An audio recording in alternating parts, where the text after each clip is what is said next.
Hello, slots enthusiasts. How are you? It's great to hang out with you again for another Professor Slots podcast episode and live stream. Today, we're going to be diving into keeping good gambling records because these help with more than just income tax preparation. Knowing what you've won and lost at slots is an advantage play. And how is it an advantage play? Well, that's coming up. But first, if you're with us during the live stream, make sure to say hello in the live chat. I've said I was here a little bit early and probably should try to do that going forward, just to say hello to folks. And so I've been into the live chat for a few minutes there. Say hello and let us know where you are at and where you play slots. I'll check in with the live chat in a few moments. And as usual, be sure to ask your slots related questions. That's the primary purpose of this show, is to see what questions you have. And we try to stick with something that comes out in the last week or so and try to stay on topic instead of just random questions. Anyway, if you've been here before, you know how this works. In any case, hi, my name is John Friedel. Welcome to Professor Slots, a channel that's all about mastering casino slots so you can win your way to success. If you've ever walked into a casino, looked around, and wondered what's going on with slots, I can help. Thanks again for joining us today.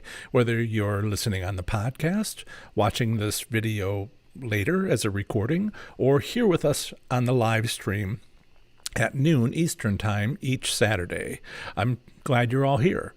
Today is Saturday, June 20th, 2020. I get stuck with saying 2020 sometimes. 2020, and this morning, as usual, I'm checking to see how many casinos have reopened. So this morning, the American Gaming Association's live casino tracker shows that 734 U.S. casinos have reopened, but 255 remain closed. We have 989 casinos in the country as they count them. Some of them are convenience stores. Some of them are resorts. So we have, in the last week since we talked last Saturday, we have another 215 casinos which have opened. So we're up from 63% of all casinos in the U.S. last Saturday to nearly three-quarters. I think it's 74% or so. Nearly three-quarters of U.S. casinos have reopened as of this morning. So if you want updates yourself, the short link that I've created, the shortcut that I've created, is professorslots.com/tracker.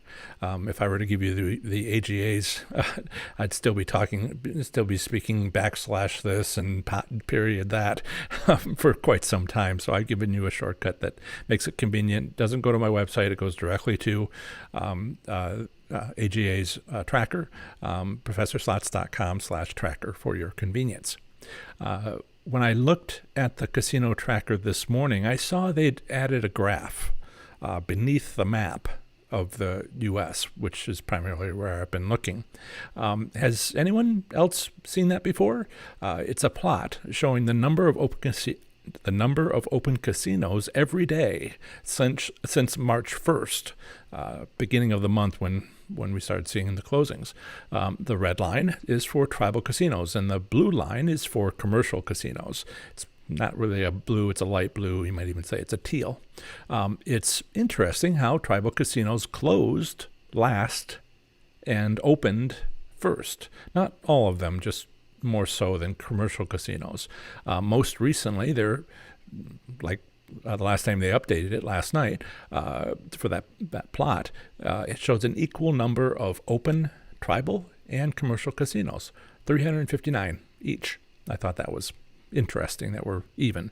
Normally there's 75 or so more tribal casinos than commercial casinos, but it does depend on how they count a casino. Including the card rooms in California, which don't have machines, or it's hard to say. I think they do, because it's 1,989. It's a little higher number than I would get if we just talk about slots, even if we include Class 2 machines. Okay. As I've also mentioned in the past, join your local slots community on Facebook to get the latest on casino reopenings in your area. Share your casino trip reports and see what your local slots enthusiasts are sharing themselves. It gets pretty active out there. So I've set up these private Facebook communities for you, and you can find your state or states wherever you play slots, wherever you want to play slots, even if it's Las Vegas, Nevada, where you visit once a year or something. Go to professorslots.com/FB. And that'll show you a list of every state. If you're on my email list, which is something that's at the top of professorslots.com, it's the green button. You can get on my newsletter, and every Saturday I send out what we're doing today, what we did in the last week, and in case you missed anything. And on that is also the state list. So you can join those. It's great to check in with your fellow, like yesterday. Is it yesterday, Chip? I almost called you by your real name. Yesterday, Ohio casinos opened, and, we're all sort of chatting. It's less of a mystery now than it was before the Oklahoma casinos opened, right? That was sort of like, I wonder how that's going to go. Is it going to be 1 million people in the parking lot or what? So I think based on what I've learned, and for other reasons having to do with my day job and layoffs, that might happen. I think I'll wait another week before I go, just to let the crowds die down and let the casino sort of level out and understand what they're doing a little bit better. And then I'll check in and let my Ohio slots enthusiasts Facebook community know, and let you guys know as well. So let's check in with the live chat to say hello and maybe answer a few quick questions before getting into today's topic. I put that special section in my intro for Chip, because sometimes he likes to ask the hard question right up front, and because I've been terrible about that, I try to remind myself not to skip past that. So Chip says, "Morning slot buds." Thing to remember about Chip is he gives us nicknames. Jovial Jackpotters, right? No, Jovial Jackpot. JJJ. I forget what the third J was. He gives us cute names. But Chip's in Ohio, and he is first day back to the casinos. He reports that on his first day back, using my methods, he held his losses to a minimum. But then he also had 3 above average wins, under 1,000, and he had $900 in winnings. Congratulations. I'm happy for you. Hopefully I'll have something similar to that you go to a different Ohio casino than I do. And hopefully I'll see something like that when I get out. Mostly I'm just going to be, as I mentioned last time, looking around and trying to report to the rest of Ohio who's thinking about going, what it's kind of like there. Playing is not my high priority unless it's a new way to win. Okay. Lois and Dave are here from Ontario. Let's all be, sensitive to their having no slots activity yet, and not gloat too much that ours opened, in Ohio yesterday. Sorry. Family, friends, I hope I'm not teasing too hard. Right, so Chuck says, congratulations to Chip. He says, I was not as successful with a recent short visit to Maristar St. Charles, Missouri. He left down $100 after 1 hour, one poorly timed hour. Chuck and I have been doing a lot of talking about using my methods, and I commented back when I saw that and said, you're only down 100 after playing for an hour. People would count that as success, but keep those standards high, please. And Chip responded back with, holding it to 100 is not bad. Right. Don't mean to go line by line here, but I thought that was nice to see that. And lots of people telling me my audio is good. Great. I would like to be heard. Denise is here. She's in Texas, plays in Oklahoma. David is here from Shawnee, Oklahoma. He went to the Grand Casino. That's the actual name of the casino for those who don't know. In Shawnee with no luck. Oh, it's 2-level, but not too many people. Okay. Hope that switches up for you. Remember, it's the casino. I mean, we can be, not using like good money management skills and lose money that way. But a lot of, what we talk about is observations to see what the casino is doing. The casino wants you to think that, well, if you were lucky. And it's just like, well, only if you had consistent business practices that we could observe and identify and take advantage of, right? So thank you, David. And some internal conversations. Chip says, John, I have started to put in my date and time. I arrived at the casino and how much I brought in cash. And so this is a question about today's topic. And then how much I brought in cash. I then write down time left and game when leaving. Am I missing anything? I'll show you some pictures or show you where to find some pictures, and we'll talk about that. Today's topic, we'll get into it. It's very clear. I would say that you've got everything. If let's see, as long as you wrote down the casino, there's only 3 things the IRS wants you to have. I mean, they say you can do a bunch of other things, but the 3 primary things is date, casino, or location. It might be a convenience store, so I probably shouldn't say casino, but location, and maybe buying $1,000 worth of lottery tickets. You can record those things: date, location, and how much. Right? How much did you win or lose total? They prefer how much did you take and how much did you leave with. They don't want the difference. See, it gets complicated fast. Too complicated, too fast. Date, location, amount. And we'll get into that. So you've got everything, but then there's a whole host of things that you can do that would help improve your gambling performance. So if you want to read my article that I'm talking about today, keeping good record keeping for tax preparation and more. Really, we're talking about the and more stuff. Okay, and I'll get into this. I'll cover what's in there and let you know where you can find more information. But the and more stuff is starting to get very interesting. Which machine? Even in this live chat, we had somebody say, "So, what's your favorite machine? What machine did you play a year ago? What machine now?" And if you keep track, record all that, look back after a year, and say, I really should stop playing that one machine because I always lose on it. But this other machine, I've been playing maybe half as much. I made twice as much money. Maybe that's the one I need to switch to. When you have records, you can look at these trends, and it's less, objective or less subjective and more objective. It's more, data says right there. And so this is all about what today's topic is, to start looking at, keeping data. It makes it sound, like it's tough. It's addition, right?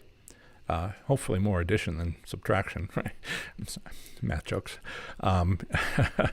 Steve's here from Wisconsin, and Larry is in the UK. No, we were just getting warmed up here, Larry. Need to get going though. Catherine is here from Oregon. So rather than talking about what I'm going to be talking about in a moment, let's talk about it. Okay, so that was excellent. And I'll keep an eye on the chat and make sure there's nothing too crazy going on. But I'll check in a moment again. So Again, today's topic is more on keeping good gambling records. As with earlier live streams, my intent here isn't to present this topic for the first time, but rather to review an existing article or video. In this case, I only have the article, in terms of what went undiscussed, or how to apply it to new and interesting ways. So this is my opportunity to ask you if you'd be interested in more on this topic and more in that sort of variant and offshoot. And it's also a chance for you to jump up and say yes. And so I'm looking for feedback and ideas and to help you. So I'll ask you this question. Have you ever won a hand pay jackpot? This is the one which is $1,200 or more, right? There are other kind of hand pays out there, and I won't get distracted. If you've won $1,200 or more, and you're in the U.S., and you're a U.S. citizen, that means you got a W-2G tax form for that hand pay from the U.S. Internal Revenue Service. W-2G tax form. And the casino will fill out paperwork, which normally the casinos that I've been to and gotten hand pays at, what a strange statement. Yeah, multiple casinos I've been to get a hand pay. But you can only sometimes you only know what they do unless you live through it. Right. So I was surprised to find it was at Foxwoods, maybe because it was a tribal casino. They gave me the W-2G right then, and printed it themselves and whatnot. In Ohio, at commercial casinos, and maybe that's the difference. I haven't been to every type of casino in every state to see what a casino does, but they do follow this is federal. So the tax form can be given to you at the time of the jackpot, or it can be sent to you later to your home address. And I've had it happen both ways. But for my usual casinos that I spend the most amount of time at, where I've gotten the most number of taxable jackpots, it was mailed to me later. Right. So this is, I'm not saying that, this W-2G form, which is for the U.S. Internal Revenue Service, or the IRS, I'm not saying you pay taxes. I'm saying you got the form. Okay.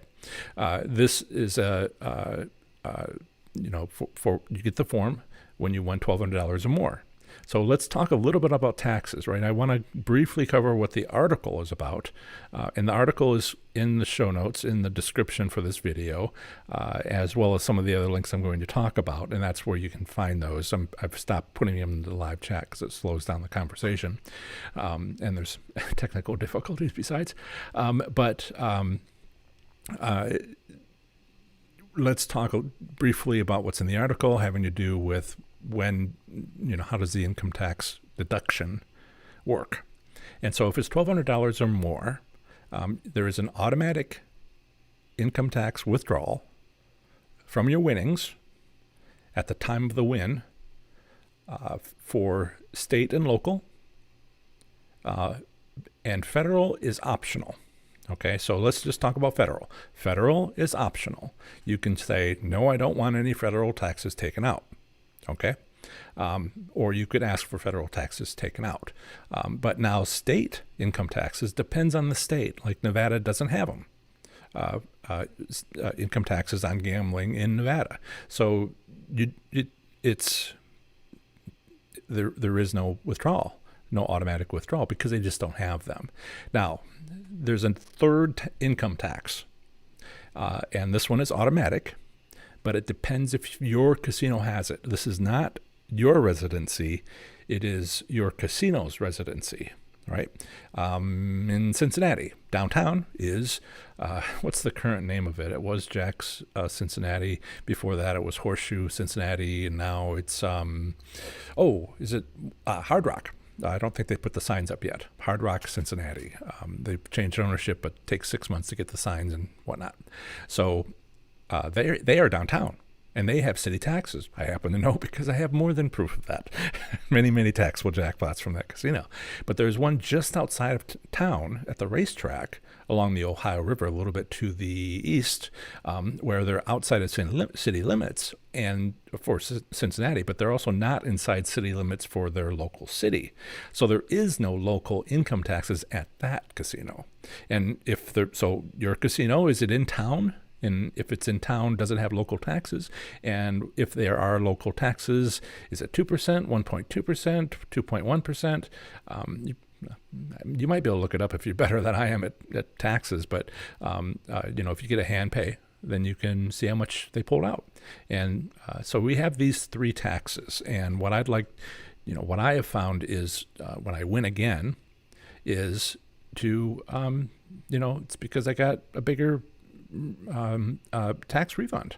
The first one was, and I write about this in the book, the first one was $5,000 more, and I only made like $13,000, $12,000 a year, so, at basically 50% of my yearly income as a graduate student. Leaves a positive impression. And state income taxes depend on the state you live in. No. Depends on the state you won in, not the state you live in, unless it's the same.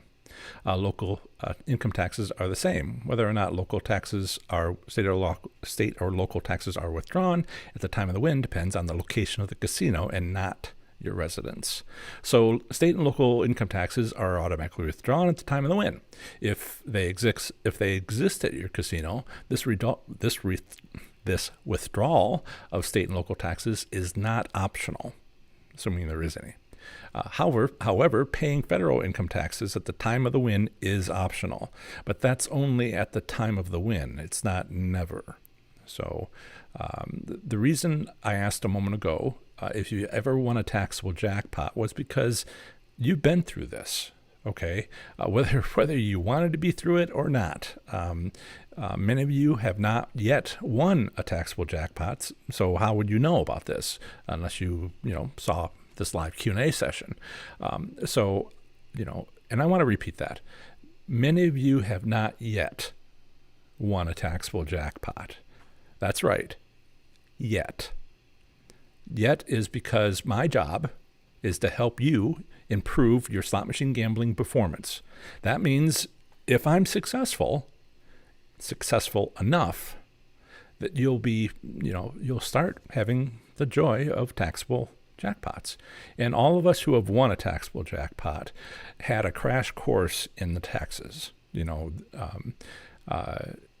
I've met slots enthusiasts whose winning, there's a couple of things to talk about here. I've met slots enthusiasts whose winning slot strategy is to not win a taxable jackpot. They are actively working to not win a taxable jackpot. They play high-limit slot machines for low credits, 1 or 2 credits. They look at the pay table and determine where the $1,200 jackpots start under how many credits. Column with 1 credit, 2 credits, 3 credits, and they make a choice on how many credits they bet on that $1 machine or $5 machine. These are low, high-limit machines, shall we say. And a significant number of those jackpots available under that credit heading would be under $1,200. So they play that much. Now, technically, this is a winning slot strategy, okay? Technically, it's illegal. Totally illegal. But it's you have to get caught. And a lot of people, in one form or another, don't pay taxes on their winnings. But when you have a W-2G tax form, with your Social Security number on it, and you get a copy and another copy sent to the IRS, that's not what we're talking about here. We're talking about people deliberately trying to win less than $1,200 jackpot, $1,000, $800, and then they call it a day, and we'll talk a little bit about that. So high limit machines usually have top jackpots well over $1,200, no matter how many credits you bet. But maybe the second to top or the third to top jackpot isn't over $1,200. From this gentleman's point of view, and this was in Horseshoe, Cleveland at the time. I don't think it's still a horseshoe. Is it, Chip, is it still a Horseshoe in Cleveland? Or did they get bought out too? I don't remember any change from Horseshoe. In any case, in that high limit room, I got to chatting with him maybe about a year and a half ago, two now. And he told me straight up, he'd only get a taxable jackpot playing a 1 credit $5 denomination slot machine if he was, well, unlucky. And given how much this slots enthusiast told me he was playing, he had already avoided hundreds of W2Gs over several years. And apparently, he personally made sure he didn't pay those taxes. Like I said, unfortunately, this winning slot strategy, for it to work, he would have had to not report his gambling winnings. Frankly, that's illegal, but he's mostly unlikely to get caught. I said mostly because any large bank deposit he makes regularly, whether he knew it or not, could end up getting him audited by the IRS. In fact, banks ask where cash comes from. If you make a single cash deposit, which is $10,000 or more, believe you me, done it many times, well, many, handful of times, 2 handfuls of times, and 7 handfuls of times. I have the paper bands to prove it. In any case, all banks, when that happens, all banks must file a federal report to the fraud division of the IRS for each such deposit at the time of the deposit. To complete the deposit, they have to do that, so they send it in. Basically, more or less, this process is how the IRS looks for money laundering activities of organized crime or drug dealers. So this gentleman winning thousands of dollars, it's not like he can't get caught. Well, I suppose if you put all your cash in your, mattress or a hole in the ground or a coffee can.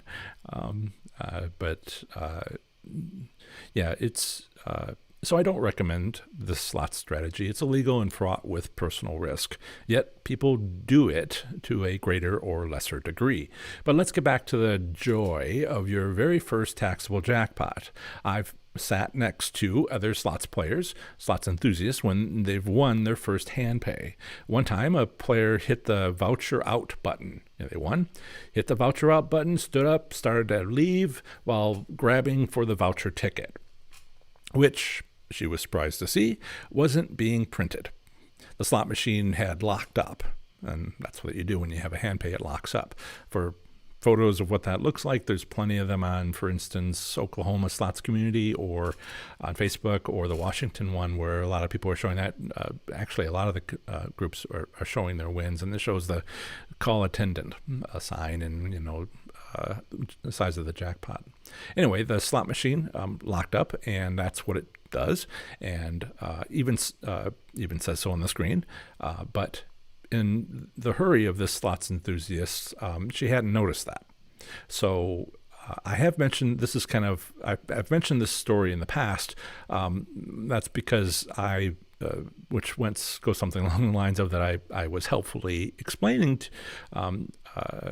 to her that the slot attendant was on her way, automatically notified, on her way, and that she'd be along shortly to help her pay her taxes. And while I walked into that one, she's like, taxes? And right about then, the slot attendant walked up and took care of that winner.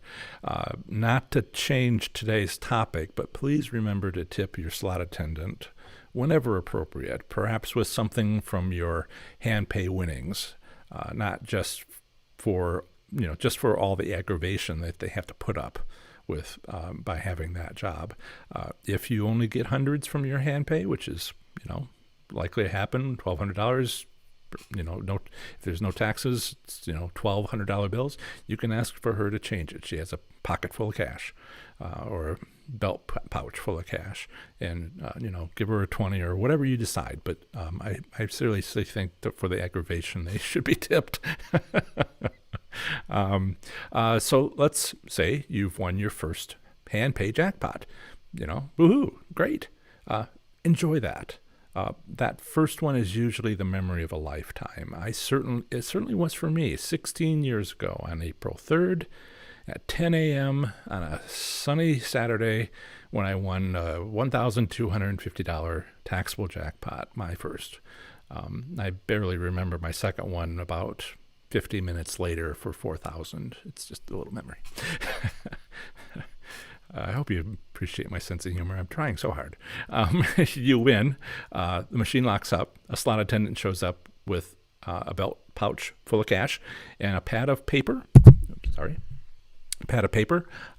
And begins to ask you questions. Do you have a government-issued ID? Do you want to pay federal income taxes? Now. They'll say now. I've written this up, this whole process up, who does what the machine does, what the attendant does, what the player needs to do. It's all written up in chapter 3 of my book, as well as an article called Keeping Gambling Records for Tax Preparation and More. Actually, is that where I put it? I believe so, yes. And you can find that if you go to professorslots.com/keep, KEEP. From here, let's skip ahead. Let's say that casino is where you had to, well, actually, I want to check in to make sure the chat's going okay. Jump in. So I think we ended with Catherine in Oregon. Chip is answering someone else's question. Chuck is responding. Chip is saying, John, last time I was in Cleveland, it was Jack's. That's right, Jack Cleveland. That's right. But it may have changed hands since then. I think it might have, but I'm not sure if it's going to be a Hard Rock or not. It might still be a Jack's. Jack's is a company from the Detroit area, and they owned Cincinnati for, 2015. 2015. I saw the name change on my W-2G, and no public reports. There might have been some report somewhere in a finance document somewhere saying ownership change, but it wasn't announced anywhere that I saw, and it was just right there on my W-2G, and I was like, oh, that's not information you can easily find. All you need to do is get a taxable jackpot. You know a lot about what's going on at the casino. But then they went to another company, the Jacks, and 6 months to 9 months later, the signs went up. Then that stayed in place until, was it April last year, April 2019. I think they were approved. No, the purchase took place, but they had to wait for approval, and then the approval came through the Gaming Commission towards the end of the year. This may not seem like it matters, but if somebody buys your casino, all this starts to matter. And I don't know that I've ever heard of a tribal casino being bought, though. Changing, not a change of who owns it, the operator, but a change of, the owner, no change in the owner, but a change in the operator. Let's see. Right, Chip, we'll talk about some of the additional entries that you can put on some of these choices. And, the IRS recommends 3, 4, really 2 amounts, date and the casino, how much you walked in with, how much you walked out with, on what day, where. And that can apply to, going to a convenience store and buying a lottery. It could, it could apply to, well, anybody know history? Al Capone, right? The crime he was eventually committed for, arrested for and convicted for was tax evasion, right? And despite the murders and all the other stuff, the organized crime and all the other stuff that was going on, it was tax evasion. So, right. Let's see here. Right. So skipping ahead, let's say your casino has to pay state and local income taxes on taxable jackpots. They are situated in such a place where that happens. Let's say you won a jackpot for precisely $3,000. If state and local income taxes were 6% combined, which is what I was having in Cincinnati. It doesn't necessarily mean it's yours. It was a combination of state and local, about 2.1, I think it was, for state, and the remainder of 2.1 for local, and the remainder of the 6% was for state. But combined, and that's usually what you see at first until you start digging into things on your tax return. At first, it just looks like combined 6%. That's $180 out of a $3,000 jackpot. If you choose to pay federal taxes, when they ask you, the first question is, do you want to pay federal taxes? And if you say yes, they would say, how much, what percentage do you want to pay federal income taxes? And let's say you choose 25%. That's a common, shall we say, for those who do it, and maybe default almost, but you can change it. And that is $750 out of a $3,000 jackpot. So now we're up to almost $1,000 in having paid taxes at the federal level, the state level, and the local level. And wouldn't you like to have that back? $1,000, right? One way is to choose to not pay the 25% federal taxes. So you only have the $180 that you paid for state and local, but still, $180 is $180, right? So why wouldn't you look into getting that back? And either way, $1,000 or $180, it's money just lying there. And what do you need to do? You need to do something for a solid year. You can do it for less, but keep on qualifying myself here. Details. You need to keep a record of your gambling. How much, where, what, when, where, how much did you walk in with, how much did you walk out with, okay? And then when it comes time for tax preparation, you give that to your tax preparation man, or you use the software yourself. You use that log, that written record, digital or physical, that record. You can't, in first week of April the following year, you can't use your memory to say, well, I'm pretty sure right about this time I went to that casino and I spent, I think, this much and I thought I won this much. No, you need a log, okay? And IRS says you gotta have a log. And then you can take those amounts, add them up as appropriate, and put them in. You don't have to enter every session, but you need to drop that log into your long-term records for your tax returns, your tax records.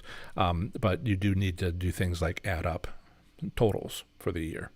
And then, of course, you have any W-2Gs, those have to be entered as well.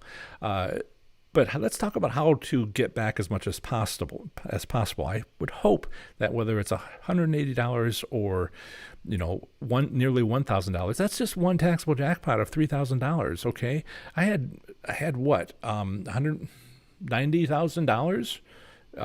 No, 90 jackpots and 90 taxable jackpots in 9 months. Okay, it wasn't $90,000 that I won. It was a whole heck of a lot more than that, not including bankroll cycling, which we're not going to get into, I think, today. But that was 30 times this. So if I had paid 25% on federal taxes, that's $30,000 to get back in as a refund. I choose not to do that.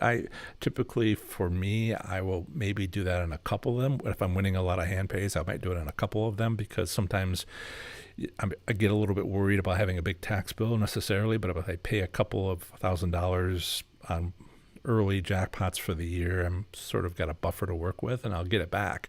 But there's no reason from the way that I gamble, how much I gamble, types of gambling that I do, that I would do much more than that. Many other slots players that I've talked to don't pay any federal. They like to come back and say, well, it's just going to be a wash. That requires, if you hear that sort of thing as you get educated on, say you win at hand pay, you get educated fast, or you mess up fast. And sometimes people talk about stuff they don't really understand, and they'll say, oh, you don't have to do that, it's going to be a wash, forgetting to mention that they write down their trip, into a log and keep that record so that they make sure that they get that money back, or that they don't have to pay that money because you can have gambling deductions up to your winnings. And isn't that the strangest thing you ever heard? How many years did I go before my first, the first thing I learned, the many things that I learned with my first taxable jackpot was record keeping, okay? Second thing was, why didn't everybody that was in the casino tell me about gambling records? Because they're not winners. If you don't win anything, I mean, you win $100 and, you go in, you have $20, you play the $20 and you win $100 and then you have $100 and then you play it till it's zero and then you go, you're not winning. Change those numbers just to $10,000, whatever. You are not winning if you don't have a hand pay, if you don't have a, $1,000 win that you were recording and you got 20 of them and you only came into the casino with $500, you aren't winning. And you can only deduct gambling deductions up to your winnings. And if your winnings are zero, then there are none. And that's not you. I mean, maybe it's you now, but if I have anything to say about it, you're going to have to pay taxes. Ooh, that came out poorly. I want you to have winnings, and I want you to know what happens when you start winning. And so I want all of you to be winners, and to do that, I'd like to help you have gambling records, so you can win again. Right. So take a look at the article, professorslots.com/keep. I haven't yet made a video of it. It's on my list. I think it's actually next on my list. I might have recorded that one. It's been an interesting time lately, but that's why it's there, for you to read that. I'm not trying to cover it in detail here. I'm just trying to explain why you should read it, what you get from it, and some of the other additional uses besides keeping the IRS happy. So also, I'll say this right now. Remember to look closely at the section on avoiding the financial pitfall of local income taxes. At a high level, they don't accept gambling deductions. And if you take a moment to think about what that means, you might want to take a look at that. It's income tax surprises are to be avoided. Okay. Most of what I've already explained is something you should talk over with your income tax professional. Please understand that I am not an income tax professional. So anything I say on or about income taxes needs to be verified by someone who is. For instance, if I know anything about taxes, maybe I know state taxes for Ohio a little, but not Oklahoma.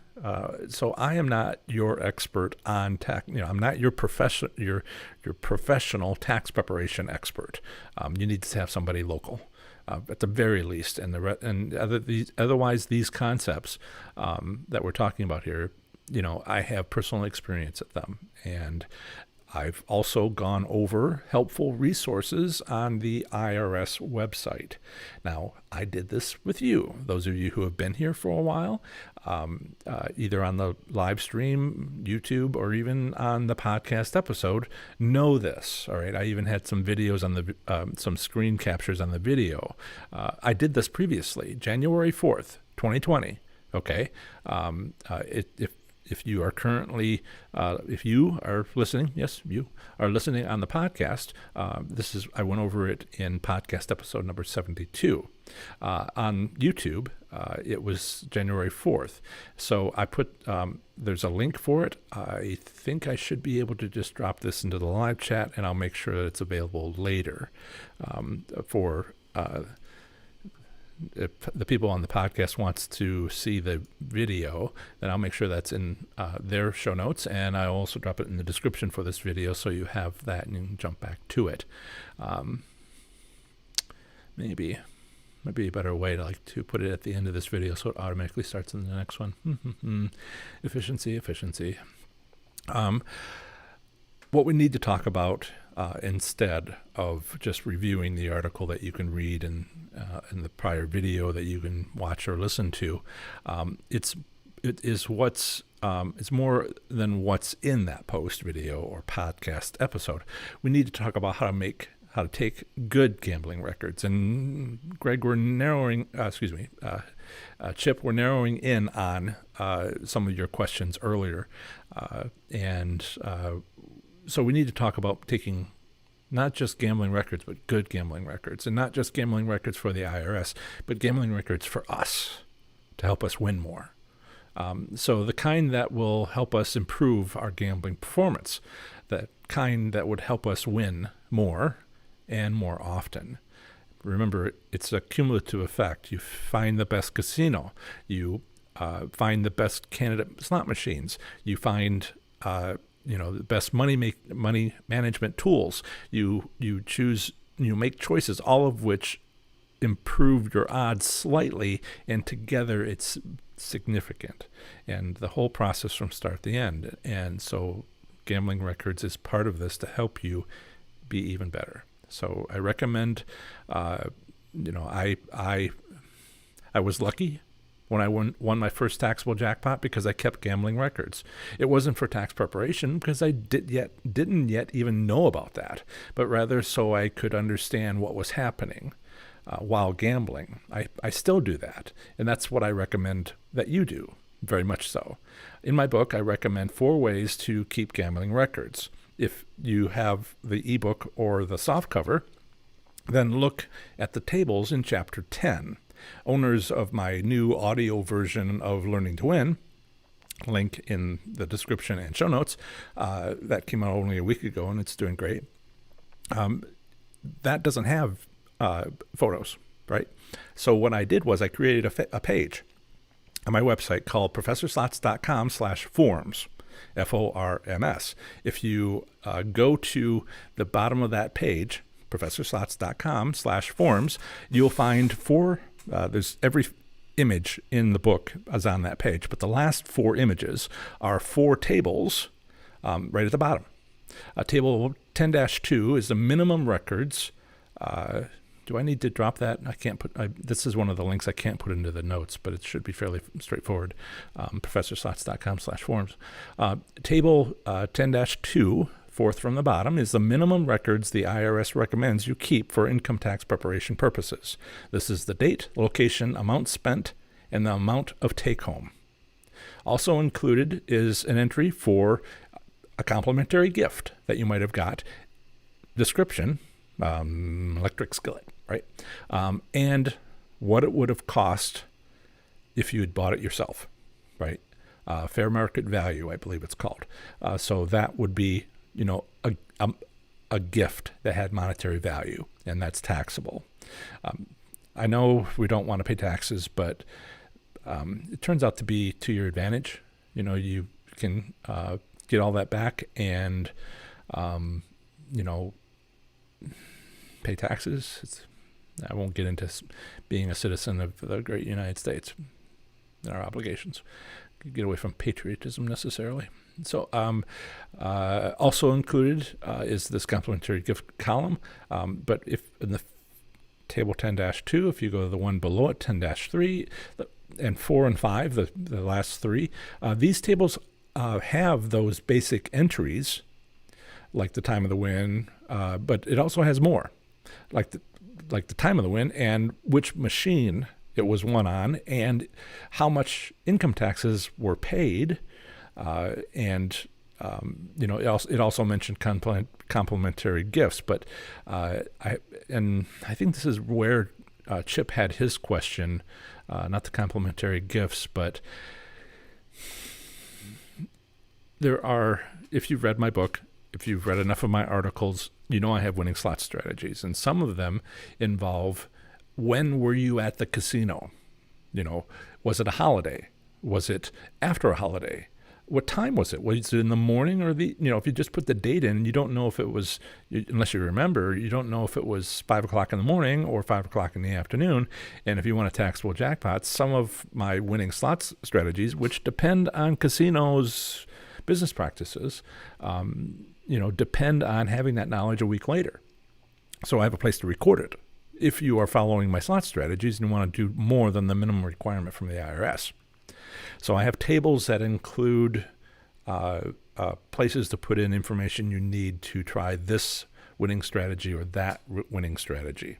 Okay, so that's what some of the other tables start to include. Now, complementary gifts. Complementary gifts get complicated fast. All right, if you get an electric skillet, all right, you write in an electric skillet on the name, and you figure out how much it would cost if you were to buy it on Amazon. Because you got a new one, you didn't get a used one, so don't go to eBay. But you find out the cost of the value, and if you spend a lot of money on gambling, you get all that back. All right, you get all that back, and it can be substantial.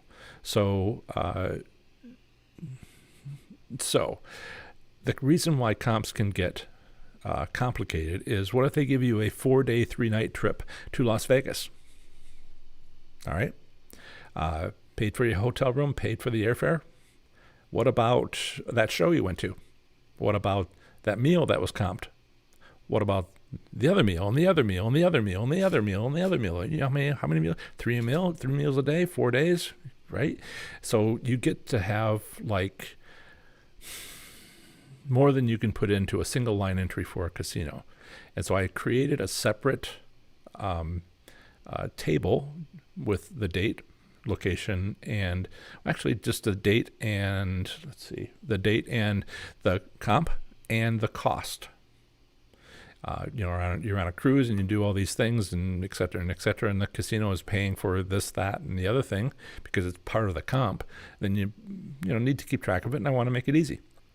So sometimes you don't put the last two comps, the comp name and the comp amount, at the end of a table with all the other information. Sometimes you have a separate table because, how do I put down hug from a temptation? It's just not that one of the temptations hugged me. I think but I did meet them at one of them, and it was all sort of, how do you capture this stuff? And you want to capture this stuff. Some of it's going to matter because things like comments on we were talking earlier today, I don't know if they're on the live stream, we were talking earlier today on the Oklahoma site, I think it was Professor Slots Enthusiast. We were talking about a machine that sort of, it gives an idea, gives an indication, it starts spinning a little faster, gives an idea that a bonus round is going to come up. And what a great thing to note, on your records. So that you can remember this, that, and the other thing. And, this is how you remember, go back to that one, and, watch for this again, and other notes. Your very own for yourself casino trip report. But again, these tables are the basics, and a bit more. And we've talked about comps. But now we get into, a little more complicated, an opportunity. Now we get into the opportunity. Those tables that I show on my webpage, and those tables that are in the book, except for the PDF that I sell on my website, that does have full page tables in it, but it's not an Excel spreadsheet. It's just a table, and you can't, run it. You can't. It's not a spreadsheet. It's not Microsoft Excel. It's not Google Docs spreadsheets. It's, the book PDF has stuff you can print out if you even have a printer, that would allow you to then, make a bunch of photocopies of it, and there's your record. But I think I can do better than that. I want to make it easy for you. So how about, what do you think? I haven't done this. I'm thinking about doing it. What do you think about my doing more than that? Would you like a Professor Slots booklet with tables to fill out, with blank tables so you can record some of this information? Maybe a physical booklet, something you carry around, something like my Learning to Win book, where it's, put your notes in it. You can carry it around the casino, or leave it in your car, and you can write down what happened in that day. Something a little bit. Would you like a booklet? Would you like an electronic spreadsheet that you can download from my website? All this would be a nominal cost, but I'm wondering. So for those of you here in the live chat, let me know if you think this is a good idea, and if so, I'll get cracking on making these available. well before next year, well before, say, November, Christmas gifts, right? So I'll, if you think that's a fine idea, if you think that's a good idea, and maybe even if you don't, I'm thinking that probably would help people. They may need to learn to use them, may need to get used to the idea, but I can't see that being bad at all. So, it would be kind of a log. Put monthly calendars in the first few pages in the front. Maybe put a couple of my annual casino assessment sheets, checklist, towards the back. And so you can, have the form to fill out once a year. And there's your tax preparation records. Big 2021 on the cover. Professor Slott's logo in the back. And leave plenty of room for notes, maybe even kind of like a journal. Now, I've seen some of these that are very nice, not for casino trip reports, but at the local bookstore. And I don't think I'm going to be doing the leather cover or with the cord wrapped around it. I think I got stuff around here. I don't know that I'll get that fancy the first year. But let's switch over to the live chat and see what they think about this idea. So. Jan is here. Jan is early for our 1:00 show, which we canceled 2 weeks ago, and moved to noon. And she is I'm sorry that you missed most of it, Jan. There is I think a little bell, and I'll start Saturdays. It'll be available a few minutes after we're done here. I'll start Saturdays, and you can click the little bell on the link, and it will, when you go there, and it won't, of course, start for a week, but it'll send you a reminder, and that's what YouTube offers. So Jan says, on her casino log, I added a column that said net win-loss. It makes it easier for me to know where I'm at. Yes, that's a great accounting principle where you add a column and so you don't have to wait to the end of the year to total it up, but you have like a running total, a cumulative total. That's a fine idea. There's things like an Excel spreadsheet, it just automatically recalculates. But for the hand booklet, there's best practice in having another column for win-loss. Yeah, thank you. That's a fine idea.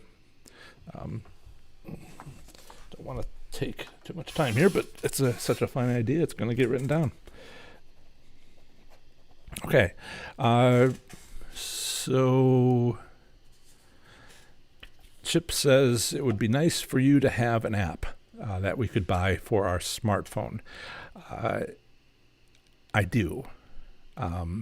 I hardly use it. It's only for the podcasts. If you go into Android App Store and type in Professor Slots, you can download it. It's free.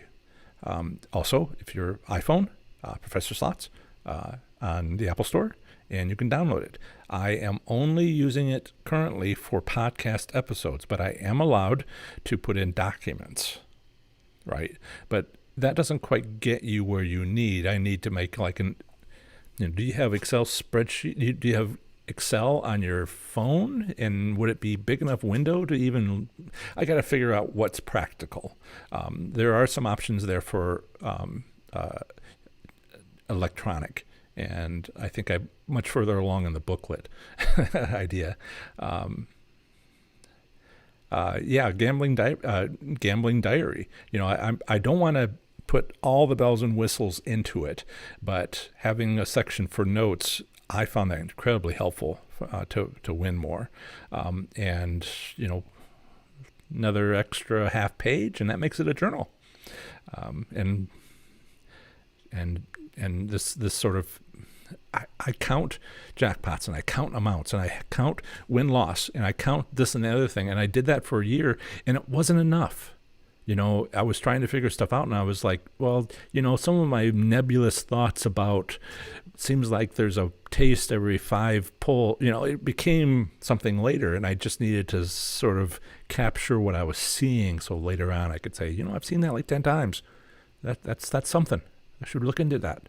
So notes and diary and all that should be part of it. But I have to figure out how to do that physically, and I have to figure out how to do that electronically. And that works on an iPhone about this big, I guess. So I will get this together for you guys. It looks like we got a yes. And people were saying, love the idea. Let's see, Larry, I'm in the U.S. and you can get apps for that that sort out your taxes and expenses, but our taxes are completely different from the U.S. Yes, absolutely. I've got Canadian friends on the phone, or on the show, and that's very different. I am not a tax professional. I can't help you make sure that you have your tax preparation set up, particularly if it's not for the United States. It's the only one I know myself. And so please confirm what you need. But if I want to, but I can help you win. And some of the things I think you should capture to help you win, because it works for me and works to others who I've been sharing with, then that's the sort of booklet. And the first year will cover whatever I can. And it covers everything that I think we need, and then we'll improve it the next year and improve it the next year, because that's what I think this will be. Okay, so, Steve says, I would say be careful with taxes. The feds work off your gross earnings and put you... Oh, yes. There are several things. That's why I talked about it for a whole hour previously. You could put yourself... If you listen to me too much, you could win so much, you could go up in your tax bracket. And so what the thing I've encouraged is if you're changing how you're gambling so much, thanks, John, I'm winning so much. Be careful, because there's whole new tax brackets, all these different changes that can happen.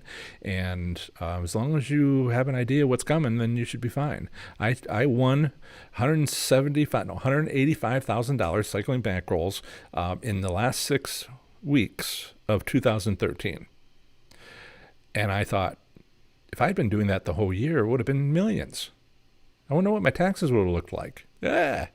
So I slowed down the next year and kind of waited till April to see how much damage did I do. So changing your income significantly is something to be careful of. Okay, thank you for that feedback. Thank you, Chuck, for your comment. Good way to go. Whose casinos gets upset if you take notes? All of them.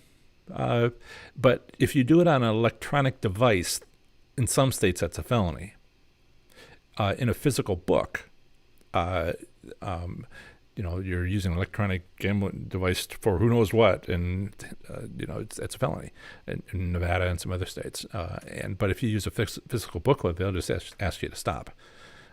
So I don't want one of you to get a felony. So yeah, I'm trying to find a way, weave my way through this that is best for you.